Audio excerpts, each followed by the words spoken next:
उनके साथ जब मेरी मुलाकात हुई तो उन्होंने मुझे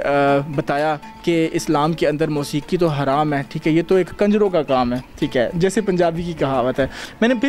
मैंने इस पर्पज़ के लिए आया हूँ स्क्रीन के ऊपर कि भाई लोगों को मैसेज दे सकूँ कि ना कि अपने आप को ये बिज़नेस के लिए प्रिपेयर करें, ना कि अपने आप को इस दुनिया की लाइफ के लिए प्रिपेयर करें, अपने आप को आखिरत के लिए प्रिपेयर करें। भाई अस्सलाम वालेकुम, हदफ टीवी में खुशामदीद। मैं हूं आपका मेज़बान हाफिज़ नोमान और आज हम मौजूद हैं नारोवाल में। मोहम्मद साजिद कुमार के ये स्टार्टिंग में ये मौसीकी के शौकीन थे, गाने गाया करते थे, लेकिन उसके बाद इन्होंने मौसीकी को छोड़कर अब सरकार सल्लल्लाहु अलैहि वसल्लम की मदह सराई करते हैं, ये नात शरीफ पढ़ा करते हैं। इनसे पूछते हैं कि इन्होंने मौसीकी को क्यों छोड़ा। जी बेसिकली मसला ये है कि मेरी जब स्टार्टिंग के ऊपर गैदरिंग थी दोस्तों के साथ थी, ठीक है, कुछ ऐसे दोस्त थे उन्होंने मुझे अर्ज़ किया, ठीक है ना, इस चीज़ के ऊपर उकसाया कि भाई आपकी आवाज़ बड़ी अच्छी है, ठीक है, आप क्यों नहीं सिंगिंग की तरफ जाते, आप गुनगुनाते हैं, इतना अच्छा है, ठीक है, तो आप सिंगिंग करें ना, कोई गाना शाना गाएं, ठीक है, तो आप भी कोई फेमस हो जाएं दुनिया के ऊपर। जिस तरह के आज के आपको पता ही है कि जो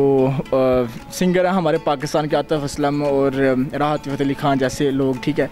और उनको मैं शख्सियत तो नहीं कहूँगा, लेकिन क्योंकि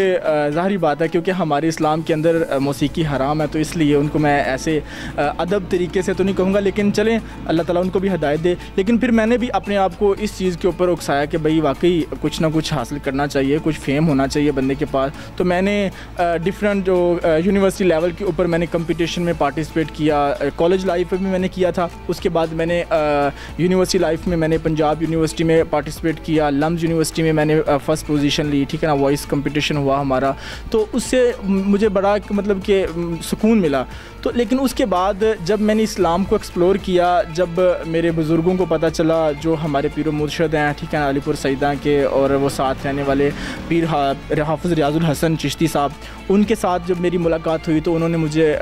बताया कि इस्लाम के अंदर मौसीकी तो हराम है, ठीक है, ये तो एक कंजरों का काम है, ठीक है, जैसे पंजाबी की कहावत है। तो इस वजह से फिर मैंने ये बात को एक्सप्लोर किया, कुरान पाक के अंदर से मैंने चीज़ों को एक्सप्लोर किया। जब मैंने देखा कि ये चीज़ें हमारे कुरान की हदूद के अंदर, हमारे इस्लाम की हदूद के अंदर, लिमिट के अंदर नहीं आती, तो फिर मैंने इस चीज़ को तर्क किया। और जब मुझे ये पता चला कि मुझे ये इस चीज़ का फ़ील हुआ कि भाई मुझे अल्हम्दुलिल्लाह अल्लाह ताला ने बहुत अच्छी आवाज़ दी हुई है, तो फिर मैंने 2-3 जगहों पर नात पढ़ी, तो लोगों को बहुत लुत्फ़ आया, लोगों को बहुत सुकून मिला, लोगों ने बहुत मुझे अप्रिशिएट किया, जिसकी वजह से फिर मुझे लोगों की मोहब्बत ने मुझे इस बात के ऊपर राग़िब किया कि भाई तुम नात ख़्वानी में क्यों नहीं जाते, अल्लाह ताला की ज़ात भी खुश हो जाएगी और उसका महबूब भी खुश हो जाएगा। फिर इसलिए मैंने मौसीकी को तर्क किया और फिर मैं नात ख़्वानी की तरफ आ गया। अगर आप गाने गा रहे होते तो यकीनन आप जैसी आपकी आवाज़ है, अभी आप जो है लाखों में करोड़ों में खेल रहे होते, तो कभी आपके जहन में मसलन कोई ऐसा ख्याल आया हो कि मैंने मौसीकी को क्यों छोड़ा? ये बहुत दफ़ा ऐसा ख्याल आया कि जो आजकल नात खां हैं वो उनको अदब अदाब का किसी चीज़ का भी पता नहीं है, लेकिन टीवी स्क्रीन पर बैठे हुए हैं, ठीक है, लोग उनकी नात सुन रहे हैं, तो आप अभी तक जो है इतनी प्यारी आपकी गॉड गिफ्टेड वॉइस है, तो अभी तक आप टीवी स्क्रीन का हिस्सा क्यों नहीं बने? जी बेसिकली बात यह कि मैंने कभी भी अपने आप को फेम होने के लिए मैंने नात नहीं पढ़ी। मेरा बिल्कुल एक ऐसा ख्याल था, एक समझ लें कि एक फ़कीराना तौर पर जो जिसको बोलते हैं हम, ठीक है ना, मैं सोचा हूँ मेरी आवाज़ बहुत अच्छी है और मैं मतलब दुनिया में नाम कमाऊँ दव के साथ, ये इस तरह से हो जाऊँ, ठीक है ना, कभी, क्योंकि इस्लाम इन चीज़ों की इजाज़त नहीं देता। इस्लाम के अंदर हमें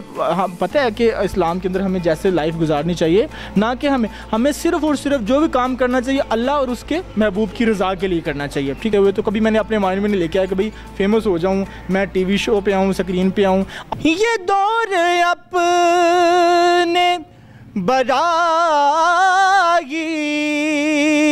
की तलाश में है, सनम कदा है जहाँ ला इलाहा इल्लल्लाह, और मेरी तो हस्ती की क्या है मेरे गरीब नवाज, मेरी तो हस्ती की क्या है मेरे गरीब नवाज, जो मिल रहा है मुझे सारा प्यार आप से है हुजूर।